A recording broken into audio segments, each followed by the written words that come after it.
Eto mga kapogi, sa mga naka Skygo 125, 150. Ayan palit ng panel dashboard. Ang problema, magkaiba ng wiring. Para hindi kayo malito, ito yung original na harness ng ating Skygo. Meron siyang kulay na green, bago red, white, bago pure blue. Ito ko lang sa inyo mga kapogi para mas makita nyo. Bago blue, red, at saka brown, yellow.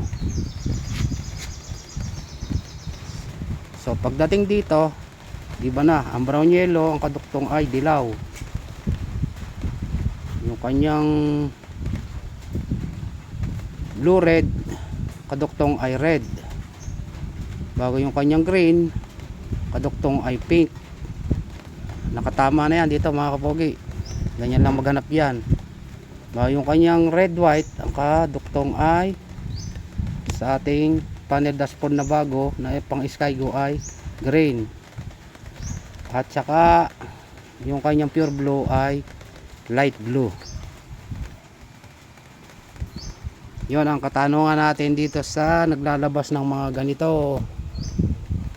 Sadyang binibigyan din ng problema itong mga nagwa-wiring. Tapos yung kanyang kulay black, nakabukod to kanina kasi tinanggal natin ang socket niyan. Ito yung bago.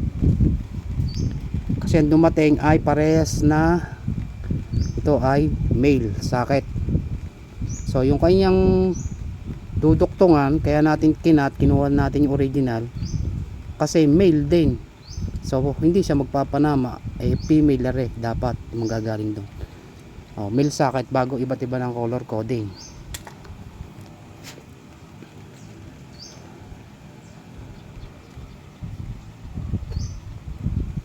So dito nyo makikita, ito ay yung ating gear indicator sensor. Nandito yung permera. Ang permera niya mga kapogi ay pure blue. Yan. Segunda, itong blue na may lining na red. Ang kanyang tersyera ay green black. Ang kanyang kwarta ay red white. At ang kanyang quinta ay brown yellow. So tayo ay nakaset sa kwarta. So tingnan ninyo mga kapogi. Yan. Nakakwarta tayo, hindi na masyadong makita Yun Pag umapak pa tayo ng isa diyan, quinta. So magre-release tayo ngayon. Balik sa kwarta. Release ulit tayo ngayon. Tersyera. Yun. Kita nyo ba? Release ulit tayo. Segunda. Yan. Bago release ulit tayo, termera. Pag nag-release pa tayo, neutral light. So yung neutral light hindi na doon kasama sa socket. Wala na dito sa wiring, nandito na yan. Makikita ko lang sa inyo. Ito yung kanyang neutral light. Kaya itong mga kapogi, napakahirap mag-install ng ganito. Hindi ito basta-basta. Kung wala kayo yung experience sa pagwa-wiring, at talagang kahit na ako yung matagal na nagwa-wiring, pinapahirapan pa din. Kasi sa color coding talagang maghahanap kayo. So ayan mga kapogi. Yan. Ito yung kanyang neutral light. Yun, neutral. Ito. Tapos yung segunda niya, ang permera niya ito. Blue, red. Ang segunda niya ay itong pure blue. Ang tersyera niya dito sa ilalim ay itong white, blue.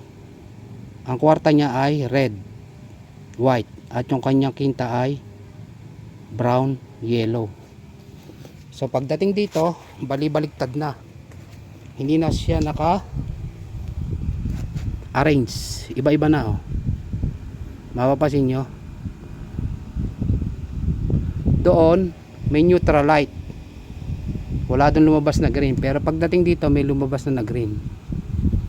Yung kanyang green mga kapogi dito, ito yung kanyang nagsilbing tertiary green, ito yun. Pero wala siyang green doon, ang green niya doon neutral light. Ang nandoon ay dalawang blue, ang nawala dito ay white blue, kasi may white blue doon yun oh. Kita nyo ba ito, nakaharap ito white blue, pagdating dito wala, ang pinalit nila green. Ito original na harness, so ito tapat-tapat na yan. So ito ang kasama nito ay pure black, nakaiwalay yan kanina, yan kasama yan nung bagong socket ito. Kaya yan talagang kakapain nyo. So pagka may dumating kayo Skygo, hanapin nyo kagad yung pure black para kayo madali. Manap kayo ng pure black sa inyong ACC wire.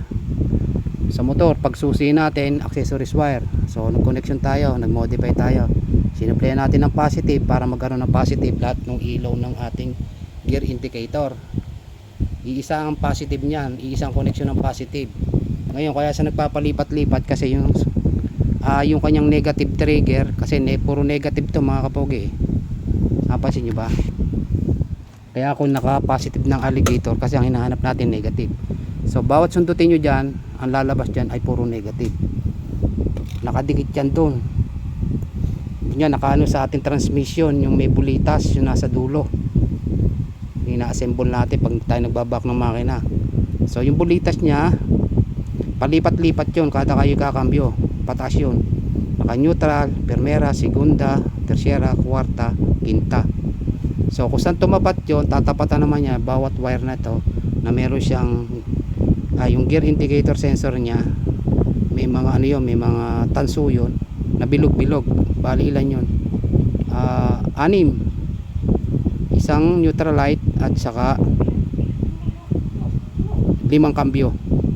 So kada tatapatan ng bulitas na yon, magkakaroon ng supply ng negative, kasi puro negative to, dumadaloy nito, puro negative yan. At ang positive niya ay iisa.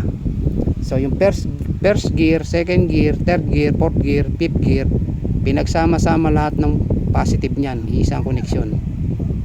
At ito lang yon. So yung 5 na yon, na 5 kambyo, pinagsama-sama yon at ko-connection nyo sa ACC wire.